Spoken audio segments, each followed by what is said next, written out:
नमस्कार मित्रांनो, welcome back to YouTube channel. तर कसे आहेत मित्रांनो, गुड मॉर्निंग. तर आज आहे दिवस तिसरा, म्हणजे ना दुसराच समजा गुजरातमध्ये. असं निघून आम्हाला 3 दिवस झालेले आहेत. तर आज तिसरा दिवस आहे आणि आता आम्ही गिरनार पर्वत खाली उतरून आता दुसरीकडे म्हणजे सोमनाथ मंदिरासाठी चाललो आहे. आज सोमनाथचं दर्शन घ्यायचं आहे, जे आपलं 12 ज्योतिर्लिंगमधलं एक आहे. आता उठलो आहे, म्हणजे काल खूप थकलो होतो, तर थोडं चाय बी पितो. सगळी आपली कंपनी उठली आहे. आदेश, सचिन, राकेश, डंबरे उठलेत. आता एक जरा मस्त चहा पिऊ, कॉफी पिऊ जरा, आणि मग बघू कसं काय ते प्लॅनिंग, किती कसं निघायचं काय. आज सोमनाथचं दर्शन करायचं. राकेश काय कॉफी पितोय, बघू आता इथून प्लॅनिंग करूया जराशी आणि निघूया इथून लवकरात लवकर, कारण की दिवस वेस्ट नाही करायचा आहे. आज कसं पण करून सोमनाथचं दर्शन करायचं आहे. सोमवार पण आहे त्यात. हर हर महादेव.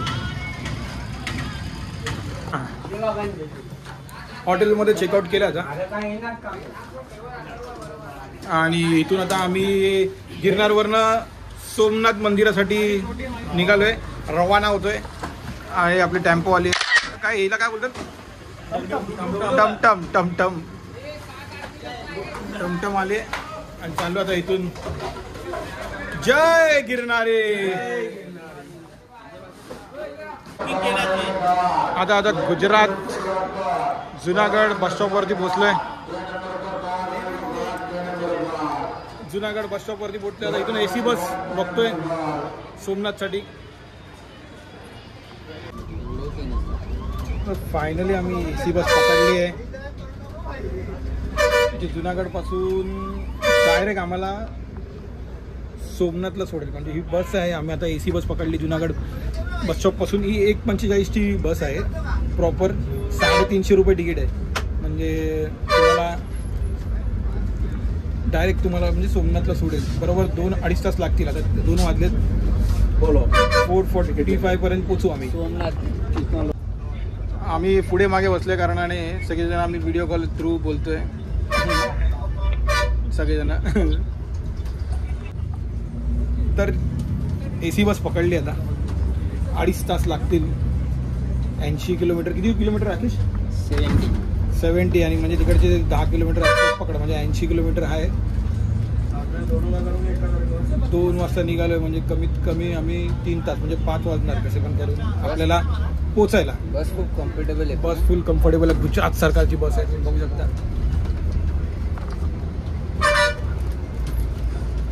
सगळेजण आहेत.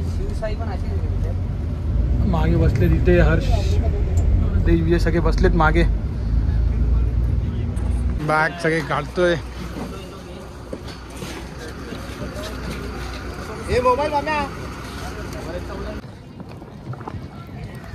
तर फायनली सोमनाथला पोचलोय. सोमनाथ यांच्या गुजरातचं आहे. एस टी डेपो आहे. तर इथे सगळे AC बस, नॉन AC बस सगळे थांबतात.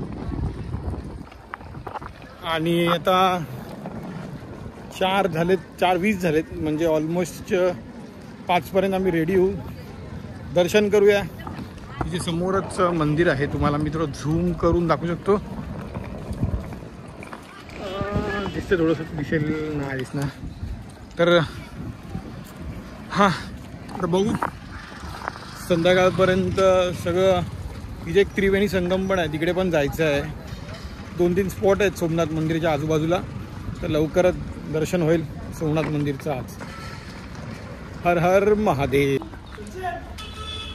तर आता जस्ट हॉटेलमध्ये चेक इन केलं आहे आणि रेडी झालो आहे मस्तपैकी आणि निघालो आहे सोमनाथच्या दर्शनाला. तुम्ही बघू शकता माझ्या समोर एक सोमनाथचं मंदिर आहे. शॉर्टकटमधून आलो आहे इथे. तर चाललो आहे आता दर्शनाला. आतमध्ये मोबाईल तर अलाउड नाही आहे. बघू जिथपर्यंत भेटेल तिथपर्यंत आम्ही ब्लॉग करू.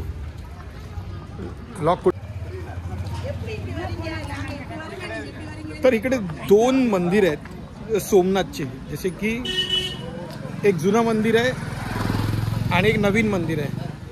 तर सध्या आम्ही जुन्या मंदिरात चाललो आहे पहिला, तिथून मग नवीन मंदिरात येईल. कारण की तिथे मग मोबाईलसाठी लॉकर पण आहे, कारण की मग मोबाईल ठेवूनच मग नवीन मंदिरात जाता येईल, कारण नवीन मंदिराच्या आतमध्ये जाता येत नाही. तर पहिला जुन्या मंदिरात आम्ही जाऊ आणि नंतर मग नवीन मंदिरात येऊ. गाय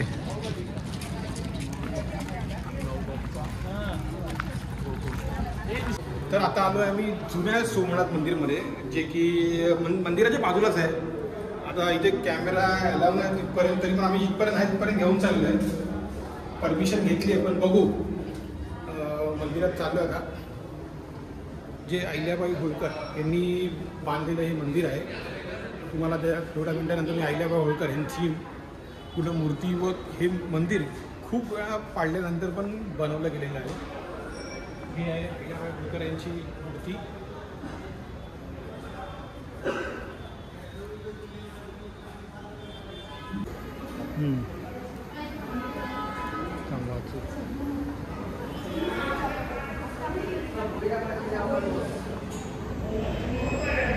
मंदिर आहे सोमनाथचं जुनं मंदिर.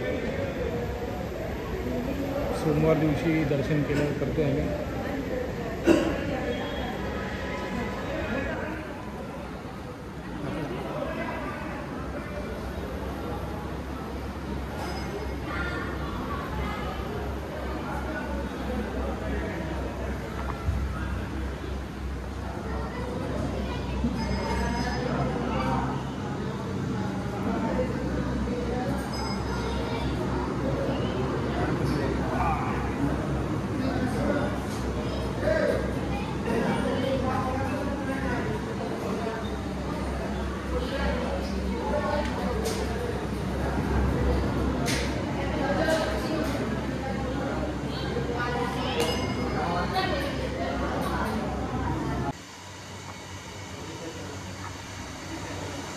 तर हे आहे जुनं सोमनाथ मंदिर.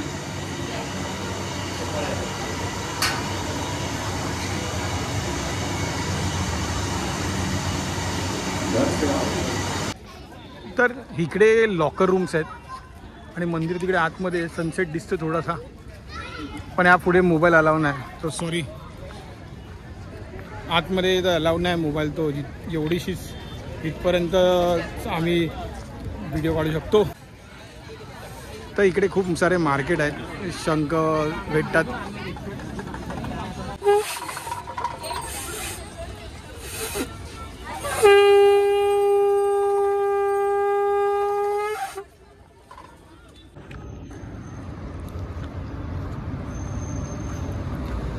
तर छानपैकी दर्शन झालेलं आहे सोमनाथ महादेव मंदिरचं, जे की माझं 9वं ज्योतिर्लिंग आहे. मी असे भरपूर ज्योतिर्लिंग केले आहेत. केदारनाथ केलं आहे, महाकालेश्वर केलं आहे, ओंकारेश्वर केलं आहे, भीमाशंकर 14 वेळा केलं आहे. असे भरपूर सगळे ज्योतिर्लिंग केले आहेत. आता उरलेले ज्योतिर्लिंग तुम्हाला मी सांगेनच. आता दर्शन झाल्यानंतर आम्ही आलो एक हॉटेल माधव म्हणून. माझा एक मित्र आहे गुजरातचा, तो त्याने आम्हाला सांगितलेलं की हॉटेल महादेवमध्ये येऊन जेवा. माधव सॉरी, हॉटेल माधव म्हणून एक आहे, त्याच्यामध्ये आलो आहे. आता इथे जेवायला आलो आहे. इथे गुजराती टाईप थोडंसं जेवण आहे, ट्राय करूया. पहिल्यांदाच गुजराती थाळी खातो आहे. मुंबईला असे खाल्लेत पण जास्त नाही, पण इथे प्रॉपर असं एक गुजराती टाईप जेवण आहे. ते जेवूया आणि बघूया कसं आहे माधव हॉटेलची टेस्ट. हॉटेल मी शोधलं. तर आता हॉटेल माधवमध्ये आलो आहे आणि आपले कंपनीसाठी जेवत आहे. तर हॉटेलमध्ये आलं, इथे वेगवेगळ्या भाज्या आहेत गुजराती, सगळे शेवभाजी आहे, ही भाजी आहे, ती भाजी आहे, आणि प्रत्येक भाजी तुम्ही घेऊ शकता. चमचा दिला आहे, जेवतो आणि नंतर मग तुम्हाला ही सगळी शेट बीट सगळं सांगतो. पण सध्या छान दिसतंय, बघू लेट्स सी. टेस्ट हॉटेलमध्ये जेवून झालं आहे आता, आणि इथून आमचा प्लॅन चालला आहे की आता रात्री थांबायची आहे गरज नाही, डायरेक्ट आम्ही द्वारकाला निघतो आहे. थकले जातं जेवून.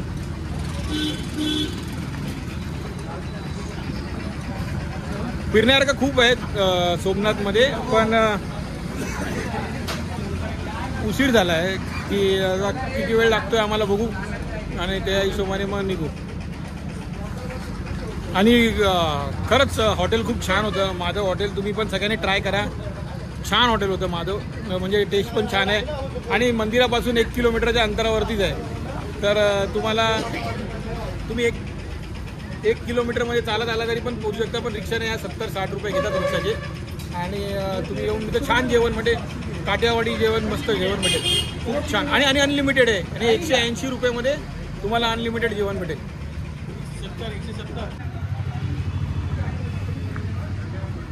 तर आत्ताच जेवल्यानंतर हॉटेलवरती आलो आणि हॉटेलवरती आल्यानंतर चेकआउट आहे. आता सगळं झालं आहे आणि आता चेकआउट आहे. चेकआउट झाल्यानंतर आमची एक ट्रेन आहे इथून 11 वाजताची, जी आम्हाला सकाळी 7 वाजता द्वारकाला सोडणार आहे. आणि द्वारका आणि नागेश्वर असं आम्ही तिथे 1.5 दिवस आहे. तर आज दिवस दुसरा संपलेला आहे. आता जातो आणि ट्रेन पकडतो. इथून वेरावल स्टेशनला ती ट्रेन आहे. वेरावल स्टेशन इथून कमीत कमी 8 किलोमीटर आहे. तर 30 रुपये रिक्षाचे होतात. तर ती ट्रेन आता पकडू. सोमनाथ मंदिराच्या इथे थांबायची खूप आम्हाला गरज होती, म्हणजे अजून आम्ही थांबायचा विचार केलेला, पण इथे आम्ही आलोच उशिरा. तर मग प्लॅनमध्ये थोडा ट्विस्ट आला आणि आता निघायचा प्लॅन चालू आहे. मग उद्या भेटू द्वारकामध्ये, बघूया कसं काय होतंय. सध्या जाऊन ट्रेन पकडतो आता. थोडं आईस्क्रीम खातोय. 11 वाजताची ट्रेन आहे आमची वेरावलपासून द्वारका. ती सकाळी 6:30पर्यंत पोचवेल आम्हाला द्वारकामध्ये. बघू आता.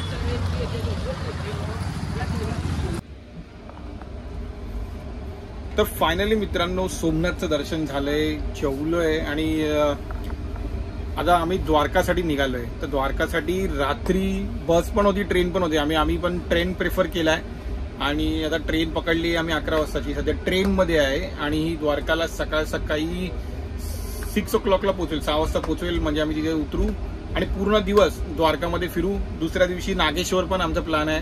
ते 2 दिवस तिथेच आम्ही स्टे करायचं ठरवलंय.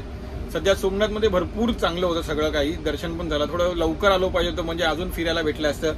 माधव करून हॉटेल आहे, तिथे खूप चांगलं जेवण आहे आणि भरपूर फिरण्यासारखं काय काय आहे. आम्ही 2-3 मंदिरं आमचे मिस झाले वेळेच्या कारणानुसार, कारण की सगळं बघण्यासाठी खूप वेळ पाहिजे.